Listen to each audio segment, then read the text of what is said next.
అందరికీ నమస్కారం. కథ కలవారి కోడలు. మరునాడు సాయంకాలం నేను కాలేజీ నుండి ఇంటికి వచ్చేసరికి నాన్నగారు రామబ్రహ్మ అంకుల్ వాళ్ళింటికి వెళ్లారని నానమ్మ చెప్పింది. పెళ్లికి అంగీకారమేనని విష్ణుకు చెప్పడానికే వెళ్లారట.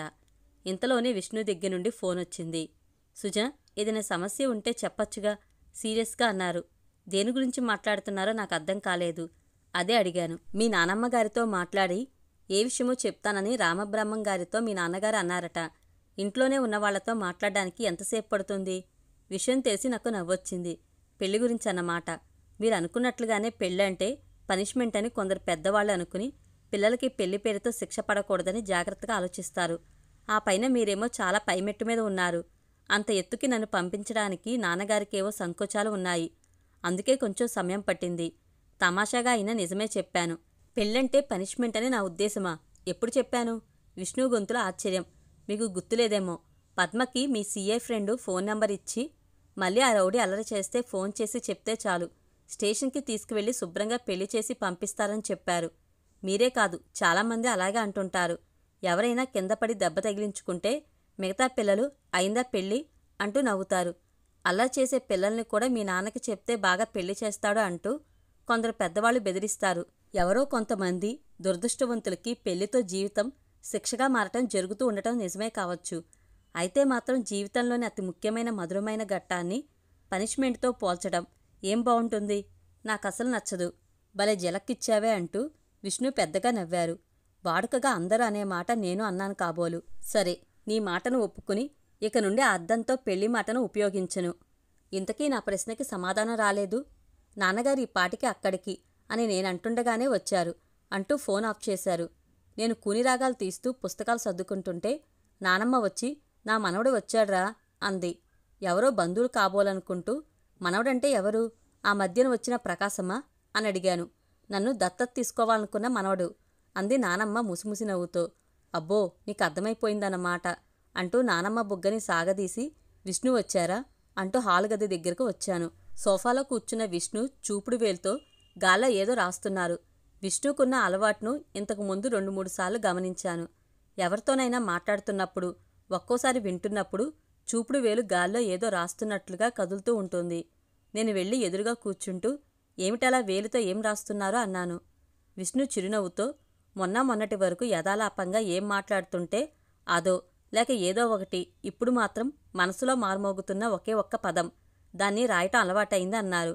ఏమిటో అది అన్నట్లుగా చూశాను. ఇష్టమైన అమ్మాయి పేరు సుజన అని నిజం అన్నారు. నా చూపులు ఒక క్షణం కిందకి వాలిపోయాయి. మాట మారుస్తూ, నాన్న అటు వస్తే మీరిటు వచ్చారేం అని అడిగాను. నాకు కావలసిన సమాచారం తెలుసుకున్నాకని ఇటు వచ్చాను. రేపు నేను నెల్లూరు వెళ్ళాలి. అందుకే నీకు చెప్పి వెళ్తానని వాళ్ళకి చెప్పే ఇటు వచ్చాను. ఉదయం ఆంటీ షాపింగ్కి వెళ్తుంటే నేను వెళ్ళాను. నీకోసం ఇది తీసుకున్నాను అంటూ పక్కనే ఉన్న ఒక ప్యాకెట్ని నా చేతిలో పెట్టారు. తీసి చూశాను. చిన్న బోర్డర్, అక్కడక్కడ చిన్న చిన్న పూలు, ఎంబ్రాయిడరీ వర్క్ ఉన్న నీలం రంగు జార్జెట్ చీర. చాలా బాగుంది. కానీ ఏమిటో మొహమాటంగా అనిపించింది. ఇప్పుడు ఇది అంటుంటే విష్ణు చిరునవ్వుతూ అన్నారు. ఎంగేజ్మెంట్ గిఫ్ట్గా అనుకో.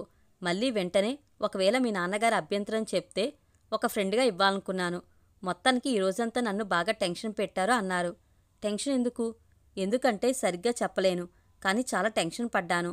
నేను బాగా ఇష్టపడిన అమ్మాయి ఒకవేళ దొరకదేమోనని అయి ఉంటుంది. విష్ణు వైపు ఆశ్చర్యంగా చాలా ఇష్టంగా చూశాను. తర్వాత వాళ్ళ కుటుంబంలోని అందరి గురించి వివరాలు చెప్పారు. తన తల్లిదండ్రులు తన ఇష్టాన్ని కాదనటమనేది ఉండదని, అంతస్తుల తేడా అనే సమస్యే రాదని భరోసాగా అన్నారు. నా మనసు కొంచెం తేలికపడింది. కుటుంబ సభ్యుల గురించి, ప్రత్యేకంగా తల్లి గురించి చెప్పేటప్పుడు విష్ణు కళ్ళల్లోకి వచ్చిన మెరుపుల్ని గమనించాను. వాళ్ళందరి మధ్య ఉన్న ఆత్మీయత అనుబంధాలకి ఆనందంగా అనిపించింది. అవసరాన్ని బట్టి నెల్లూరులో 2-3 రోజులుండి ఆ తర్వాత ఇంటికి వెళ్తానని, తల్లిదండ్రులతో మాట్లాడిన తర్వాత పెళ్ళి ఎప్పుడు ఏమిటి అనేవి నిర్ణయించుకోవచ్చని విష్ణు చెప్పారు. నా ఫైనల్ ఎగ్జామ్స్ అయిన తర్వాతనే కాబట్టి తొందరేం లేదని నాన్నగారు వాళ్ళు అనుకున్నారు. విష్ణు వెళ్ళిన వారం 10 రోజుల వరకు ఫోన్ చేయకపోయేసరికి నాకు ఆందోళన కలిగింది. ఇంట్లో వాళ్ళు ఈ పెళ్లికి అంగీకరించలేదా? ఆ విషయం చెప్పడానికి ఇబ్బందిగా ఉండి ఫోన్ చేయలేదా? అంకుల్ ఫోన్ చేస్తే సెల్ ఆఫ్ చేసి ఉందని అన్నారు. కొన్నాళ్ళు ఎదురు చూద్దాం, వాళ్ళేం ఆలోచించుకుంటున్నారో టైం తీసుకొనిద్దాం అని సలహా ఇచ్చారు. అంతకు మించి చేసేదేముందని నాకే అనిపించింది. నా ఆలోచనలు మాత్రం పరిపరి విధాలుగా పోతున్నాయి. స్థిమితంగా ఉండటం లేదు. 15 రోజుల తర్వాత అంకుల్కి విష్ణు దగ్గర నుండి ఫోన్ వచ్చింది. విష్ణు నాన్నగారికి పెరాలసిస్ రావటం వల్ల హాస్పిటల్లో చేర్పించారు. ఆ హడావిడిలో ఉన్నారట. ఈ విషయం తెలిసి అందరం బాధపడ్డాం. ఆ తర్వాత విష్ణు మాతోనూ మాట్లాడారు. సుమారుగా 1 నెల రోజుల పైన హాస్పిటల్లో ఉంచి విష్ణు నాన్నగారిని ఇంటికి తీసుకువచ్చారు. కాలు చెయ్యి కొంచెం స్వాధీనంలోకి వచ్చినా గాని ఆయన ఆరోగ్యంలో తేడా వచ్చింది. ఎవరినీ గుర్తుపట్టనట్లుగా కోమా లాంటి స్థితిలో ఉన్నారట. నేను పూర్తిగా ఎగ్జామ్స్ మీద దృష్టి పెట్టి చదువులో మునిగిపోయాను. నా ఎగ్జామ్స్ అయిన 2 రోజులకి విష్ణు వచ్చారు. విష్ణులో ఏమిటో చాలా మార్పు వచ్చింది. ఆశ్చర్యంగా అనిపించింది. అలసటగానే కాదు, ఏదో శక్తికి మించిన భారాన్ని మోస్తున్నట్లుగా కనిపించారు.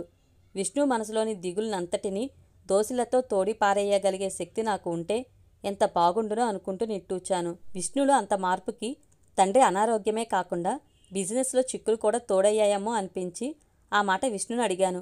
వెనక్కి జారగిలబడి తల కింద 2 చేతులు పెట్టుకుని గట్టిగా నిట్టూచి, ఒక రకంగా కాదు సుజన, ఏమిటో చాలా రకాలుగా ఒత్తిడి ఉంది.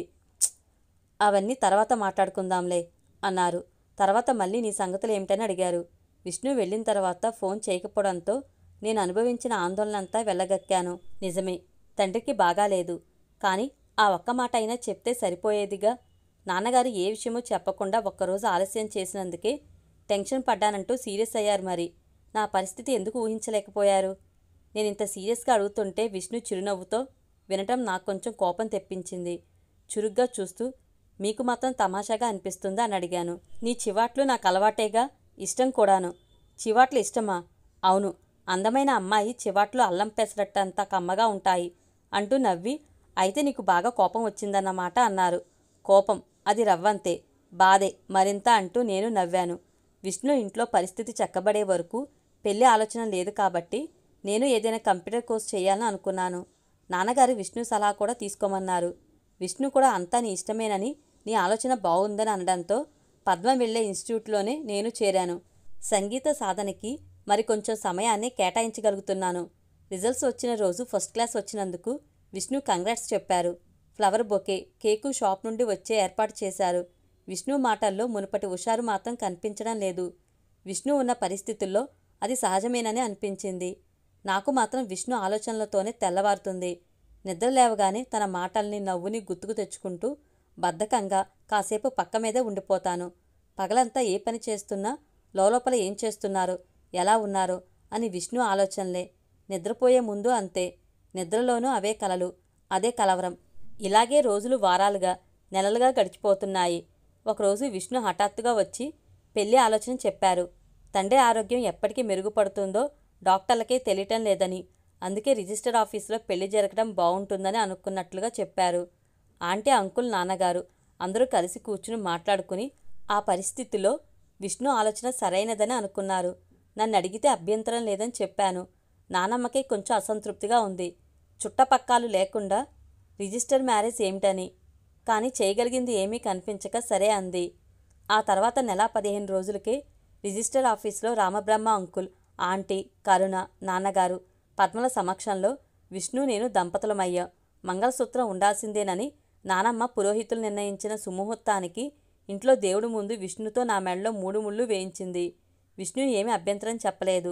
మా వెంట విష్ణు వాళ్ళింటికి ఎవరైనా రావటం అనవసరమేనని తర్వాత ఎప్పుడో వీలు చూసుకుని వస్తామని చెప్పారు. తలుపు చెప్పుడైంది. నందనవనంలో విహరిస్తున్నట్లుగా మైమరిచిపోయిన మనసు ఊహల నుంచి బయటకు వచ్చింది. తలుపు తీసేసరికి నవ్వు మొహంతో ముత్యాలు నిలబడి ఉంది. రుక్మిణమ్మగారు పంపించారంటూ జాజి మొగ్గల మాలను నా చేతికి అందించింది. పద్మ పుట్టినరోజును గుర్తుకు వచ్చి ఉదయమే ఫోన్ చేశాను. 4 నిమిషాలు సరదాగా మాట్లాడి ఫోన్ పెట్టేశాక విష్ణు, పద్మ సంగతులేమిటి అడిగారు. మీ నలకూబరుడి సంగతులేమిటి అని పద్మ అడిగింది అంటూ నవ్వాను. నలకూబరుడు ఎవరు? ఆశ్చర్యంగా చూశారు. అది మీకు మేము పెట్టుకున్న పేరు అంటూ ఆ రోజు పద్మ అన్న మాటల్ని చెప్పాను. పద్మకిప్పుడు పెళ్లిచూపుల సీన్లు జరుగుతున్నాయి. మొన్న ఒక సంబంధం వచ్చి తప్పిపోయింది. దానికి నచ్చలేదు కాబట్టి శుభ అనుకుందట. నేను పెళ్లిచూపుల రోజు వేసుకున్న లక్కీ డ్రెస్ ఇమ్మని అడుగుతుంది, తొందరగా సెటిల్ అయిపోతుందని. అదేమిటి, నీకు పెళ్లిచూపులు ఎప్పుడు జరిగాయి ఆశ్చర్యంగా అడిగారు. నాకు నవ్వొచ్చింది. మొదటిసారి మీరు మా ఇంటికి వచ్చిన రోజు నాకు పెళ్లిచూపులు జరిగాయని పద్మ సరదాగా అంటుంది. ఆ రోజు నేను వేసుకున్నది లక్కీ డ్రెస్ అట. ఆ డ్రెస్ వేసుకోవటమే కాదు, నుదుటి మీద మట్టి మరకలు, ముక్కు మీద కొంచెం కోపం కూడా అతికించుకోమని చెప్పు, సరిపోతుంది అని నవ్వుతూ, ఈరోజు టిఫిన్ ఏమిటి అని అడిగారు ఏవో ఫైల్స్ చూసుకుంటూ. అంతకుముందు కిందకు వెళ్ళినప్పుడు శాంతమ్మ రుబ్బిన పెసరపిండిని గిన్నెలోకి తీయడం చూశాను. అందుకే వెంటనే అందమైన అమ్మాయి చివాట్లు లాంటివి చెప్పాను. ఒక క్షణం ఆలోచించి అర్థమైనట్లుగా అల్లం పెసరట్లా అంటూ నవ్వేశారు. ఇద్దరికీ ఇక్కడికే తీసుకురా హుషారుగా అన్నారు. నేను చెంగుమంటూ కిందకి వెళ్ళి శాంతమ్మ వేస్తానంటే వద్దని చెప్పి నేనే జాగ్రత్తగా వేసి తీసుకొచ్చాను. అన్నీ రెడీగా ఉన్నప్పుడు వేయటం పెద్ద పని కాకపోయినా నేనే వేశానని చెప్పాను. నీ చెయ్యి తగిలినందువల్లనే కాబోలు ఇంత రుచిగా ఉన్నాయి సరదాగా అన్నారు. ఇద్దరం కబుర్లు చెప్పుకుంటూ తినటము నాకు చాలా బాగుంది. ఇలాంటి చిన్న చిన్న పనులు చూస్తూ కాలక్షేపం చేయడం కాకుండా నీకిష్టమైన వ్యాపకం స్కూల్ పెట్టే విషయం గురించి ఆలోచిస్తున్నాను. కాకపోతే కొన్నాళ్ళు నా పనులన్నీ ఓ కొలిక్కి వచ్చే వరకు ఆగాలి మరి. నిజంగానా? ఆనందంగా అడిగాను. అవునన్నట్లుగా తల ఊపగానే విష్ణు మెడ చుట్టూ చేతులు వేసి చెంపకు పెదవులను ఆనించాను. నేను థ్యాంక్స్ చెప్పే పద్ధతి అదని విష్ణుకు తెలుసు. విష్ణు కూడా నా నడుము చుట్టూ చేతులు వేసి అసలే తనివి తీరని కొత్త మోజు, ఆ పైన నువ్విలా కవ్వించావంటే ఆలోచించుకో నీకే కష్టం. రోజంతా ఇలా నీ చేతుల్లో బందీగా ఉండిపోవాల్సి వస్తుంది అన్నారు. పర్వాలేదు నాకది ఇష్టమైన కష్టమే అంటూ నవ్వాను. ఇద్దరం నవ్వుకుంటూ తలుపులు తీసేసరికి అత్తయ్య తన గది గుమ్మం ముందు నిలబడి ఉన్నారు. నవ్వు మొహాలతో బయటకు వచ్చిన మమ్మల్ని చూడగానే అత్తయ్య మొహంలోకి ఏదో అప్రియభావం వచ్చినట్లుగా అనిపించింది. నిజమేనా లేక నేను పొరబడుతున్నానా తెలియడం లేదు. విష్ణు తల్లికి వెళ్ళొస్తానంటూ చెప్పి చకచక మెట్లు దిగి వెళ్ళిపోయారు. అత్తయ్య అక్కడి నుండే నీరజను రమ్మని కేక పెట్టి లోపలికి వెళ్ళిపోయారు. కాళ్ళు నేలకి అంటుకుపోయి కదల్లేనట్లుగా 2 నిమిషాలు అక్కడే నిలబడిపోయిన నేను తర్వాత మెల్లగా లోపలికి వెళ్ళిపోయాను.